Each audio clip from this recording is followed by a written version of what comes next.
Bismillahirrahmanirrahim. Diceritakan dari Ikrimah, ada seorang raja menyampaikan pengumuman kepada rakyatnya. Wahai rakyatku, jika ada orang yang berani bersedekah, maka sungguh saya akan memotong tangannya. Pada suatu hari, ada seorang menemui seorang perempuan dan ia meminta sedekah. Wahai saudaraku, tolong beri saya sedekah, kata orang itu. Kemudian perempuan itu menjawab, bagaimana saya berani bersedekah kepadamu, sementara raja telah membuat aturan bahwa siapa saja yang berani bersedekah, maka tangannya akan dipotong. Orang itu pun mendesak, wahai saudaraku, tolonglah, demi Tuhan, beri saya sedekah. Akhirnya, dengan rasa iba, perempuan itu pun bersedia bersedekah kepadanya dengan memberinya 2 potong roti. Akan tetapi, hal itu akhirnya diketahui oleh sang raja. Lantas, sang raja mengirim petugas untuk memotong kedua tangan perempuan tersebut. Setelah lama waktu berlalu, sang raja berkata kepada ibundanya, wahai ibundaku, carikan untukku seorang perempuan cantik untuk saya nikahi. Lantas sang ibundanya menjawab, wahai anakku, di negeri ini ada seorang perempuan yang ibu belum pernah melihat satupun perempuan sepertinya. Tetapi sayangnya perempuan itu memiliki cacat fisik yang parah. Sang raja bertanya, cacat fisik apa itu wahai ibu? Sang ibu pun menjawab, kedua tangannya buntung. Lantas, raja pun mengutus orang untuk membawa perempuan yang dimaksud. Ketika raja melihat perempuan tersebut, ternyata raja sangatlah tertarik. Kemudian sang raja berkata kepada perempuan itu, wahai perempuan, maukah engkau menikah denganku? Perempuan itu menjawab, iya, saya bersedia engkau nikahi. Akhirnya, raja pun menikahi perempuan itu. Hal tersebut membuat para istri raja yang lain iri hati kepada perempuan itu. Pada suatu hari, raja pergi berperang. Kemudian, para istri raja yang iri hati itu menulis surat kepada raja bahwa istri barunya itu adalah seorang perempuan nakal dan dia telah melahirkan seorang anak. Lantas, setelah raja membaca surat itu, raja pun menulis surat balasan kepada ibundanya. Wahai ibundaku, ambillah anak itu, lalu letakkan di atas pundak ibunya, supaya dia memanggulnya, lalu usir dia dari istana ke tengah padang gurun. Kemudian, sang ibu memanggil menantunya itu, meletakkan anaknya di atas pundaknya, lalu mengusirnya dari istana dan membawanya ke gurun. Pada saat sedang berjalan, sambil memanggul anaknya, dia melewati sebuah sungai.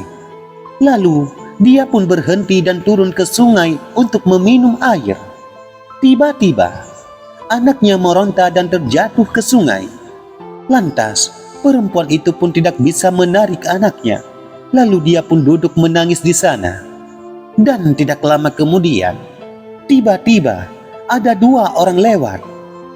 Orang itu pun bertanya kepada dia, wahai perempuan, kenapa engkau menangis? Perempuan itu menjawab, tadi saya memanggul anakku, lalu dia terjatuh ke sungai ini. Kedua orang itu menawarkan bantuan. Apakah engkau ingin kami mengeluarkan anakmu itu dari sungai?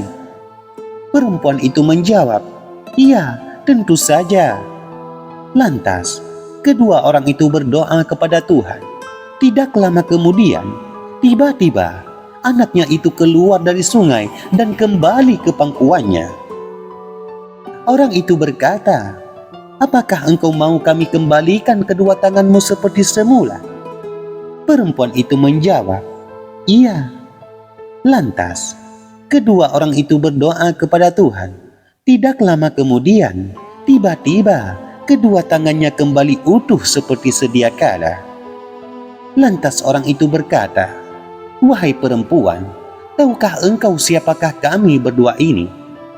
Perempuan itu menjawab, "Tidak." Kedua orang itu menjawab, "Wahai perempuan, kami berdua ini adalah jelmaan dari 2 potong roti yang dulu pernah engkau sedekahkan." Selanjutnya, Utsman Ar-Raja'i bercerita, "Pada hari itu, saya pergi dari Baitul Maqdis menuju ke salah satu kota untuk suatu keperluan. Di tengah perjalanan, saya bertemu dengan seorang nenek mengenakan pakaian dan kerudung dari bahan bulu. Lantas, saya menyapanya dengan mengucapkan salam dan dia pun menjawab salam saya. Kemudian si nenek itu bertanya, 'Wahai anakku, engkau datang dari mana?' Aku pun menjawab, 'Dari kota Anu.' 'Lantas engkau mau ke mana?' Aku menjawab, 'Ke kota Anu untuk suatu keperluan.' 'Berapa jarak antara tempat tinggalmu dengan kota tujuanmu itu?' Aku menjawab, 18 mil. Kemudian nenek itu berkata, 'Kamu rela menempuh jarak sejauh 18 mil untuk suatu keperluan, pasti keperluan engkau itu sangat penting.' Aku pun menjawab, 'Iya, benar.' 'Siapa namamu?' 'Namaku Utsman.' Lantas si nenek itu berkata, 'Wahai Utsman, kenapa engkau tidak meminta kepada pemilik kota itu untuk mengirimkan keperluanmu itu kepadamu, sehingga engkau tidak perlu susah payah menempuh perjalanan sejauh itu?' Mendengar kata itu, terus terang, saat itu saya tidak paham apa yang dimaksud oleh si nenek itu. Aku pun berkata, 'Wahai nenek, saya sama sekali tidak kenal dengan pemilik kota itu.' Si nenek pun melanjutkan katanya, 'Wahai Utsman, hal apa sebenarnya yang sampai bisa membuat perkenalan engkau dengannya begitu gersang dan memutus hubungan antara engkau dengannya?' Mendengar ucapan nenek tersebut, saya lantas paham apa yang dia maksud. Lalu, saya pun menangis. Si nenek berkata, 'Wahai Utsman, kenapa engkau menangis? Apakah engkau menangis karena sesuatu yang pernah engkau lakukan dan engkau lupa? Ataukah karena sesuatu yang engkau lupa, lalu engkau mengingatnya?'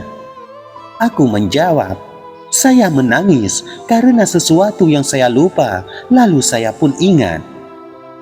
Si nenek pun melanjutkan katanya, 'Wahai Utsman, panjatkanlah puji syukur kepada Allah yang tidak membiarkan dirimu tidak berada dalam kebingunganmu. Apakah engkau mencintai Allah?' Aku menjawab, 'Iya, tentu saja.'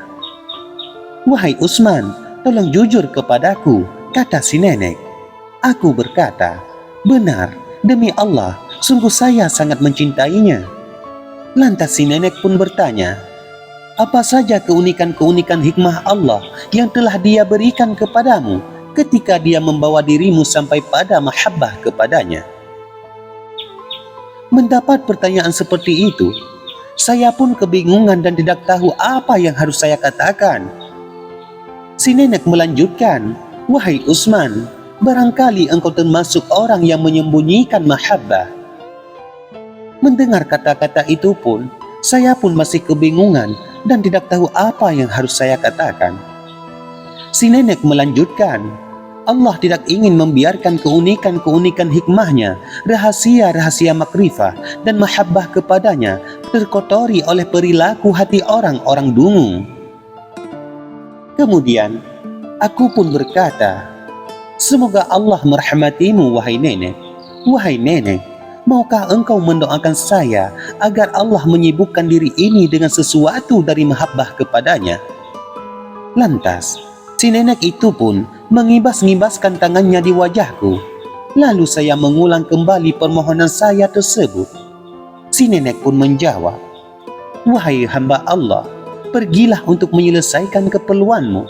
Sesungguhnya Sang Kekasih telah mengetahui apa yang telah dimunajatkan oleh hatiku ini untukmu.' Lalu, Si nenek itu pun pergi sambil berkata, "Seandainya tidak ada kekhawatiran akan terjadi sesuatu yang tidak baik, pastilah saya akan menyampaikan suatu keajaiban." Dia pun berkata, "Aduhai, kerinduan yang tidak bisa terobati kecuali denganmu, hati yang tidak bisa tenteram melainkan hanya kepadamu. Sesungguhnya wajah ini malu kepadamu dan hati ini selalu ingin kembali kepadamu. Wallahu a'lam bis-shawab."